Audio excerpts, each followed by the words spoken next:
Hi, everybody. Thank you so much for tuning in. As we all try to navigate the ever-increasing complexity of life in America, today I want to lay out a specific challenge to all of us church people.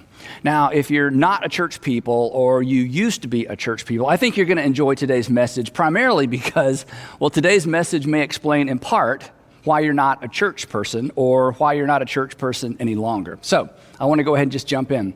If you were raised in a church similar to the church I was raised in, you discovered really early on that becoming a Christian is easy. I mean, it costs virtually nothing, right? I mean, Jesus died on the cross for our sins. The price has been paid. We put our faith in Jesus, and then we're Christians. That's what makes it so amazing. The price has been paid. You simply receive the free gift of salvation and forgiveness. And then you can call yourself, and I can call myself, a Christian. Becoming a Christian is easy. But, and you know this, when you open the pages of the Gospels and when you read the letters of the Apostle Paul, you don't read anything about anybody becoming a Christian. In fact, as you probably know, first century Christians didn't call themselves Christians. That's what non-Christians called Christians. And it was probably a slur or a derogatory term. It literally meant one associated with Christ, or a Christ one. And this wasn't like a static label like being an American or a Canadian. It actually indicated a way of life. And the term only shows up 3 times in the Bible. Luke, who described the events following the resurrection of Jesus, actually documents the first time this term appears in history. And it happened in the metropolitan city of Antioch. But here's the interesting thing. In telling us how the label originated, Luke actually clarifies what it meant, or what it meant back then, maybe not so much what it means today. Here's what Luke writes in the book of Acts. He says, the disciples were called Christians first at Antioch. But this raises a question for us. The disciples were called Christians first at Antioch, so who were the disciples? Now, he's not talking about the 12 apostles. This referred to a broader group of people. In fact, in the Gospels, and we've talked about this before, the term disciple always referred, in the New Testament, the term disciple always referred to Jesus followers, people who publicly associated with Jesus before his crucifixion, and the people who followed his teaching after the resurrection. Now, one of the reasons that we think the term Christian might have been a derogatory term is because first century followers of Jesus were accused of being part of a cult, or they referred to it as a sect. Specifically, they were referred to people who were part of a Nazarene sect. And the reason, of course, they called it a Nazarene sect is because they followed a teacher from Nazareth. There was something unusual about these people that set them apart from their idol-worshiping friends in Antioch. So the citizens of Antioch, and you can understand this, the citizens of Antioch, they felt pressed to come up with a name for these people. And they couldn't just call them disciples because lots of teachers and lots of philosophers and lots of rabbis had disciples. So they came up with a term. They called the followers of Jesus, or the disciples of Jesus, Christians. And this is challenging for us. And this is challenging for me. You may be comfortable claiming the badge or the title of Christian, the way us modern folks use the term, right? But here's the question I want us to wrestle with for a few minutes today. It's easy to say I'm a Christian, but am I a Jesus follower? Are we following, or are we simply believing in? Am I following his example, or am I just trying to be a good example? And this is a terrifying question. It's terrifying because, well, see, I can define and redefine the term Christian until I'm fine. And you can define and redefine the term Christian until you're fine. And we can all define and redefine the term Christian until we all feel fine about our faith and our approach to faith. And the reason we can do that is because neither Jesus nor anybody in the Bible clearly defines what it means to be a Christian. But Jesus follower, that doesn't really need any defining, does it? Becoming a Christian is easy. It won't cost you anything. Following Jesus, it will always cost us something. And it costs some people more than others, right? And here's what you know, and here's what I know. Here's what history tells us. The ones it cost the most are the ones that made the most difference. As we talk about all the time in our churches, Jesus came to earth to introduce the kingdom of God to earth. He was the king. We know this. He was the king who came to reverse the order of things. So to follow Jesus then and to follow Jesus now requires us to live in a different direction, to some extent to be countercultural. And this was certainly the case in the first century. And Jesus made this abundantly clear right out of the gate in his most famous, his most quoted, and perhaps his least applied sermon. We refer to it as the Sermon on the Mount. Here's how it happened. Now, when Jesus saw the crowds, there were always crowds. Now, when Jesus saw the crowds, he went up on a mountain, thus the Sermon on the Mount, and he sat down, and here's our word, and his disciples, his followers came to him, and he began to teach them.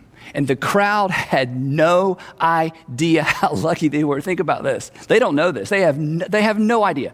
They are at the Sermon on the Mount. Are you kidding? I mean, what an honor, what a privilege. They have no idea. They are spectators. They are the audience for the Sermon on the Mount. Back in 1977, at the Omni, an arena in Atlanta, I saw sticks open for Kiss. It was amazing. These people are at the Sermon on the Mount. I was at Brave Stadium in 1992. All the Atlanta audience will remember this. I was at Brave Stadium in 1992 when Sid Bream rounded third base in slow motion. You remember this? He slides home and he sends the Braves to the World Series. I was there for that. It was amazing. We hugged strangers. We drove through the city of Atlanta with our windows down, high-fiving people we did not even know. It was unbelievable. But these people are at the Sermon on the Mount. I was so fortunate to be invited to and to attend Billy Graham's funeral, one of the highlights of my life. But goodness, this lucky group, they participated in an event that would shape Western civilization and would reshape cultural values and cultural norms. So Jesus stands up in front of this large crowd and he turns everything upside down. Love your enemies. Give away your stuff. And when somebody asks for a little, give them a lot. And when somebody wants to borrow from you, let them borrow and don't even ask for the stuff back. Go the extra mile. Turn the other cheek. Oh, you can't make things right with God until you're right with the people around you. Don't think for a minute that you can have peace with God if you don't have peace with the people in your family. If you're standing at the temple and you're about to make a sacrifice for your sin and there are 3 people ahead of you and you've been standing there for hours and suddenly it dawns on you that somebody at home has something against you, this was amazing.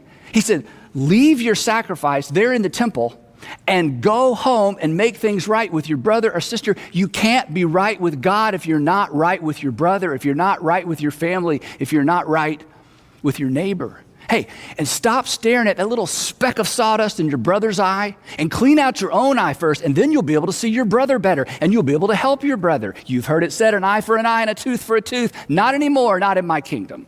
Blessed are those who curse you. It was epic.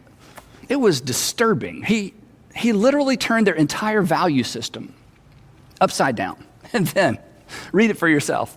He drops the mic and he heads to Capernaum. When Jesus had finished, I love this, when Jesus had finished saying these things, and I just gave you the summary, right? The crowds were amazed at his teaching. Why? Because he taught as one who had authority. He was a king, as one who had authority and not as their teachers of the law.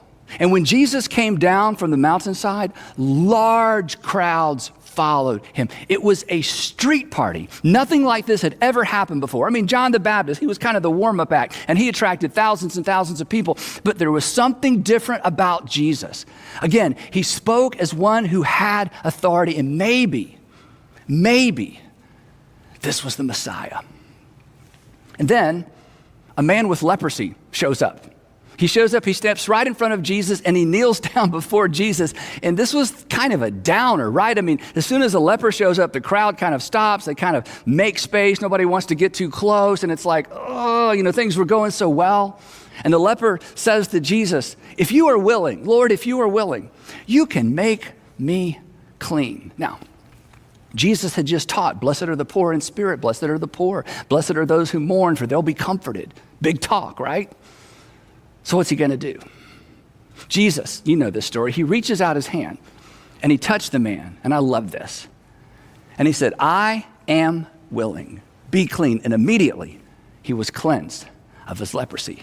And the crowd, the large crowd, it goes wild. I mean, this guy is walking his talk.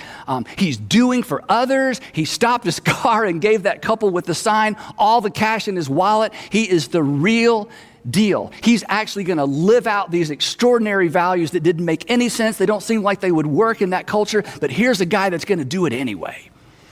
And then, suddenly, unexpectedly, the mood changes. And what happens next is completely lost on us. In fact, Matthew doesn't even bother to elaborate because the folks who witnessed this, they didn't need any elaboration. And everybody there, everybody who heard about it, all of Matthew's first century readers, they got this. They felt it. It was like a 17-year-old boy talking to his friends and telling the friends the story of being all cuddled up with his girlfriend in his girlfriend's basement, when suddenly the lights come on and her dad is standing there. And his friends, they all have the same question, right? And their question is not, well, how did you feel in that moment?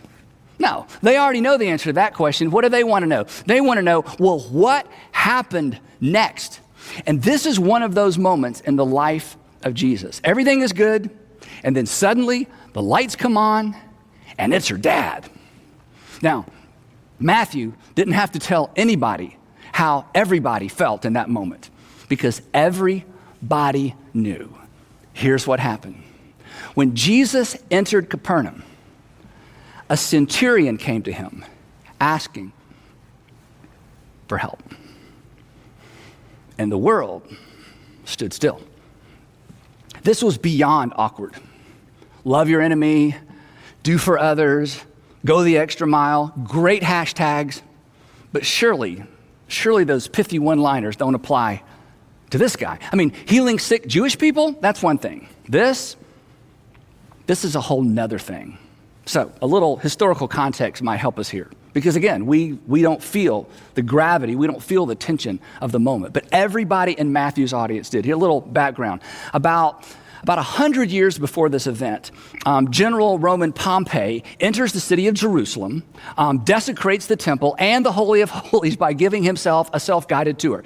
Pompey was so curious to see this Jewish God that he'd heard so much about, this Jewish God that was so easily offended and who considered himself too good to be a part of any pantheon of gods, a God that was too good and so good that he claimed to be the only God. So he brushed aside the priest and he boldly went where only the high priest had gone before, right into the Holy of Holies. He pulls aside that huge over-engineered curtain that separated the God chamber from the outer court. He walks into the Holy of Holies.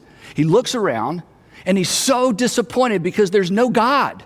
There's no idol. There's a golden table, there's a candlestick, and there are about 2,000 talents of gold, but no God.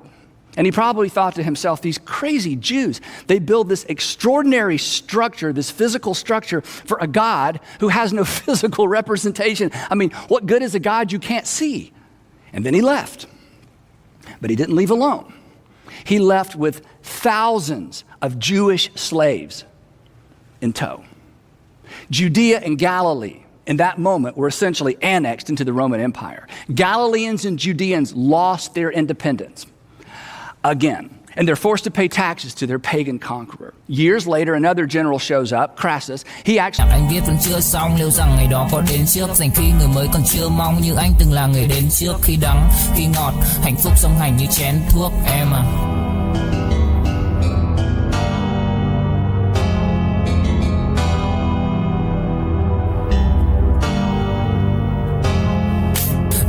Nào cũng đơn giản nên ca từ anh chỉ mộc mạc, không cần quá nhiều điều cao siêu, mọi thứ bắt nguồn từ gốc gác, không phải bông đùa hay chốc lát, càng không tự nhiên mà bộc phát, là bao nhiêu ngày tháng suy tư và thể chẳng anh dần hốc hác. Em hâm em ngu si, anh âm thầm như cu ly, chỉ biết yêu em không chủ ý, dù em nhạt nhẽo chẳng thú vị, khóe mắt của em là vũ khí, nhìn em vui vẻ đã đủ cười, không dám. He goes into the temple and he steals all the Jewish wealth, all the temple taxes, everything he could find, and he takes it with him to Rome. Then, in 40 BC, Herod the Great was crowned king of the Jews by the Roman Senate. Of course, the problem was Herod wasn't even Jewish. He murdered multiple rabbis. One of his sons is responsible for executing John the Baptist, who was a folk hero among the working class. Then, when Jesus was somewhere in his 20s, Rome commissioned Pontius Pilate to be the governor of Judea.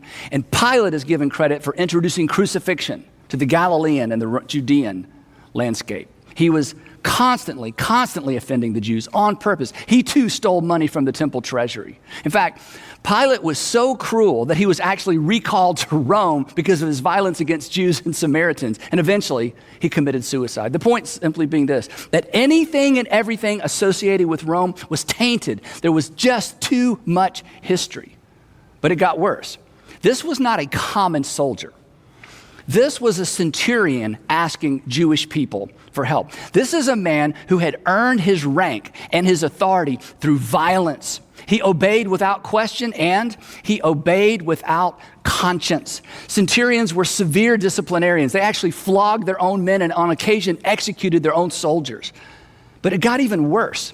Because we know from history, there were no actual Roman centurions stationed in Galilee until about 10 or 15 years after this encounter. So in all likelihood, this gentleman, this centurion had been recruited from a region from around or outside of Galilee. And people outside or people in the regions around Galilee, they considered the Jews to be, well, pretty much a detestable race. They had resisted Hellenization. They clung to their ancient culture and their strange customs, and they refused to join the rest of the world. People from the neighboring regions considered Jews to be racist. I mean, after all, Jews considered all non-Jews off limits, unclean. They wouldn't allow their daughters to marry the sons of Gentile people, and they wouldn't allow their sons to marry Gentile women. In fact, you may remember this. Remember Jesus' encounter with the woman at the well? We call it the woman at the well, the Samaritan woman. When he spoke to the woman, the Samaritan woman, do you remember how she responded? She was shocked that a Jew would even speak to her. That was the relationship between first century Jews and outsiders in a nutshell. Remember Peter, the Apostle Peter? He just openly admitted that he had never, think about this, he had never stepped foot inside a Gentile home. He wouldn't dream of such a thing. So no wonder the people from the border regions considered Jews to be strange and odd and to some extent just detestable racist. This was the context. This was the tension. This was the emotion. This was the disgust that hung in the air that afternoon on the outskirts of Capernaum as Jesus is stopped by a centurion asking for help. The centurion represented everything Jesus had a right to hate. I mean, personally, nationally, ethnically, religiously, it was all wrong. He had blood on his hands. He had Jewish blood on his hands. And now he needs a favor. Have you been there? Been there? I think we've all been there, right? What? You want a job recommendation? Are you kidding? After the way you treated me, after the way you treated our employees, you want us to give you a good recommendation? Are you kidding? What? You want to borrow money? No. You mean you want to borrow more money? You haven't paid me back from the last time you borrowed money from me. You want a second chance? Are you kidding? This is your third second chance. You've had 3 second chances. Oh, you want to come for Christmas? Have you forgotten how you treated me and our family last Christmas? Oh, you need to stay with someone for a while? Okay, last time a while was 3 months. You never said thank you, and you never offered to help with the bills. Too much history. Now, this is what we have in common.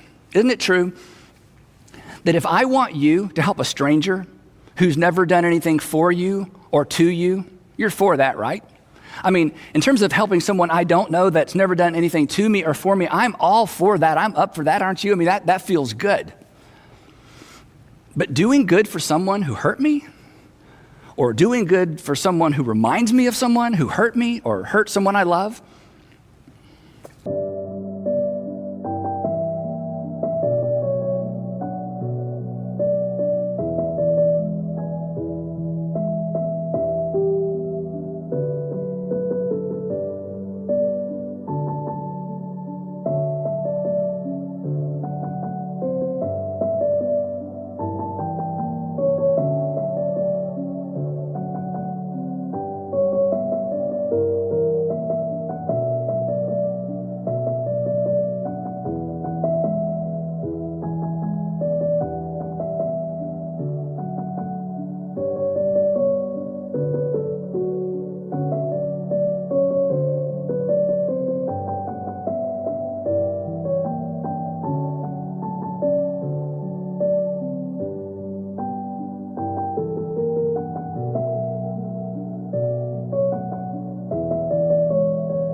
I just think that's too much.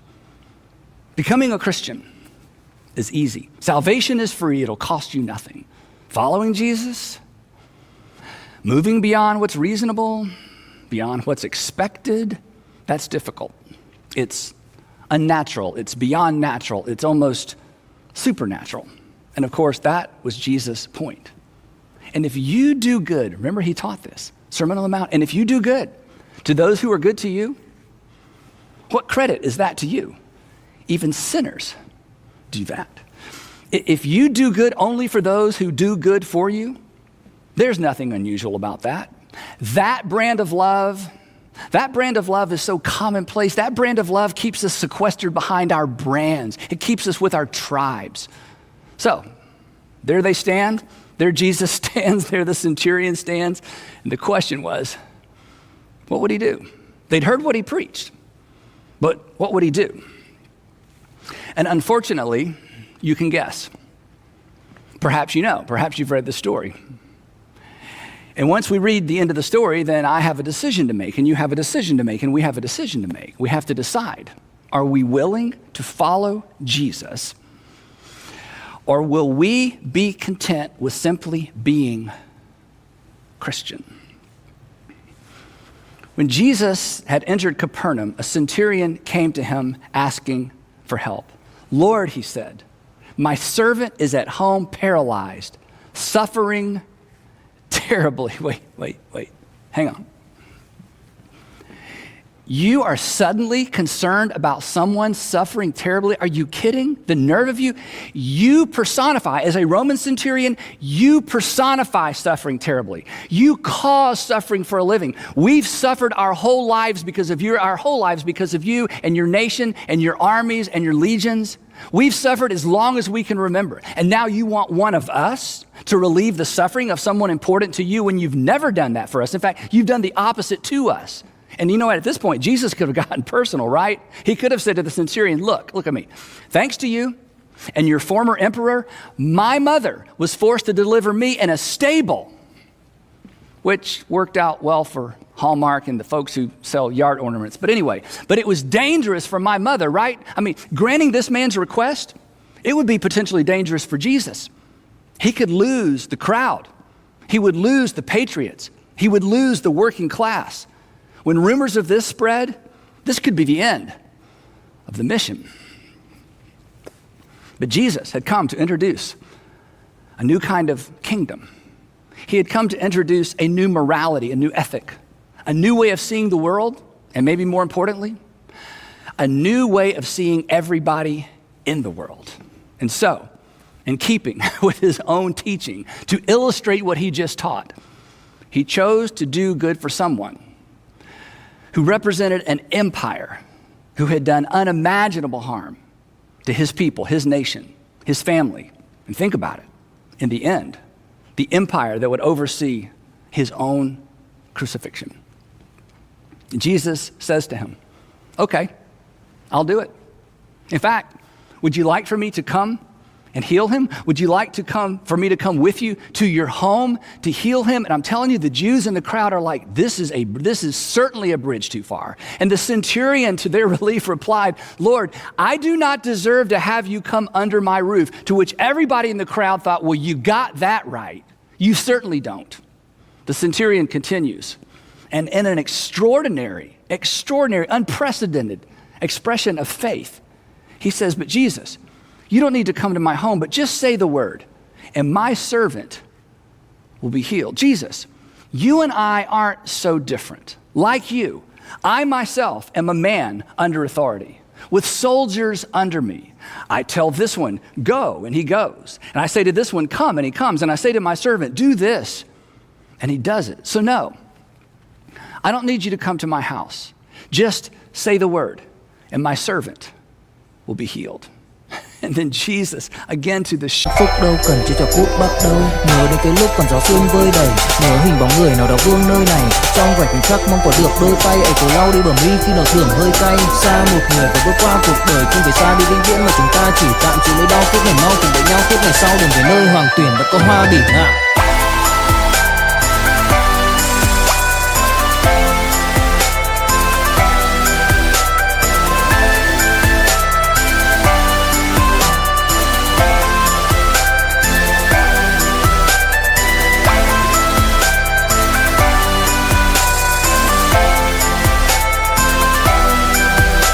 shock of this crowd, commends this centurion on his faith. And he says, go, let it be done to you, just as you believed it would. And then I think he pauses, he looks out over his crowd, he smiles, and then he heads to Peter's house to get a bite of lunch. And once again, the crowd is stunned. He spoke as one who had authority, and he's matching his words with his deeds. He wasn't kidding. Those were more than hashtags. He actually expects us to literally do good for those who don't and won't do good for us. He expects us to literally to do good for those who don't look like or live like us. He expects us to do good for people who don't even like us. So, back to us. It's no wonder, come on, right? It's no wonder that we reduce our faith to a label, right? It's no wonder we're content to take notes, feel bad about ourselves for a moment, and then just retreat to what's comfortable. Because it's easier to be a Christian than to be a Jesus follower. It's easier to do good for a stranger than for an offender. It's easier to love people who look like me, who think like me, right? Who live like me, and who agree with me. It is easier to be a Christian than a Jesus follower. And if that's what you choose, if that's what we choose, we will contribute to the challenges we are wrestling with as a nation. And I'll tell you why. Because if you don't choose to follow Jesus, you will be content to simply believe. You'll be content to believe. You'll believe all the right things. You'll believe that all men and women are created in the image of God, that they're all created equal, that they have intrinsic worth, that they have divinely assigned value. You'll agree with C.S. Lewis when he made this extraordinary statement that there are no ordinary people. There are no mere mortals. You'll believe from the bottom of your heart that a person's value and dignity is not assigned by men. It is assigned by God. But if you have not decided to follow Jesus, if I've not decided to follow Jesus, it just ends there. It ends with correct belief. If we don't decide to follow Jesus, we will not act. We won't act on what we claim to believe when it costs us something. And we will not react. We will not react when we see people treated unjustly, unkindly, unfairly. Now, here's the really interesting thing. Apparently, Jesus saw this coming. Apparently, Jesus saw us coming. He saw me coming. He seemed to have anticipated a generation that would be content to know, but not to do. In fact, this is so interesting.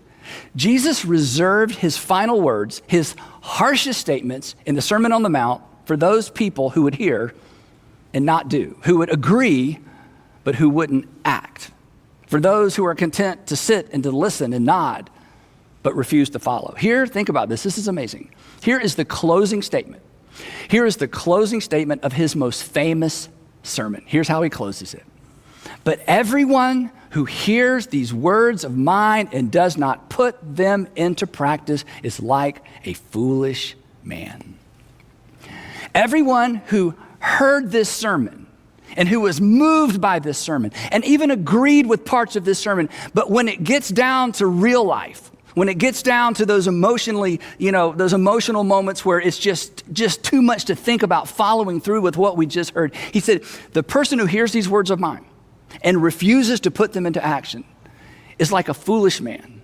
Specifically, they're a fool. And they're a fool because he or she will have fooled themselves. They will have fooled themselves into thinking that they're better.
than they really are.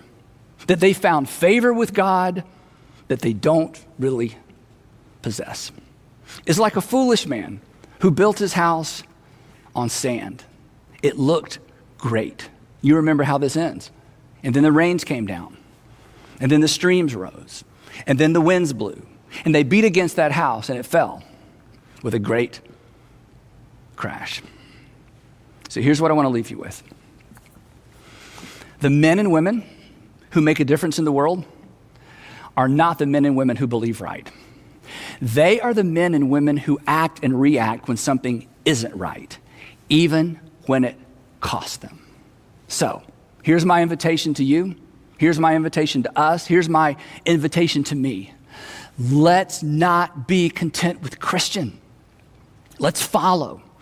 Let's continue to do good for those who can't or won't do good for themselves. And then, when the centurions in our world show up, when everything in us recoils at the thought of leveraging our resources, our time, our reputation for their good, let's remember this.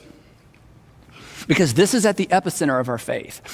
This is the why behind the what. This is why Jesus could say what he said and expect us to follow through. This is what compelled post-resurrection followers to embrace this kingdom ethic to such an extent that it eventually captured the imagination of the empire. Let's remember this when confronted by the centurion in our world. But God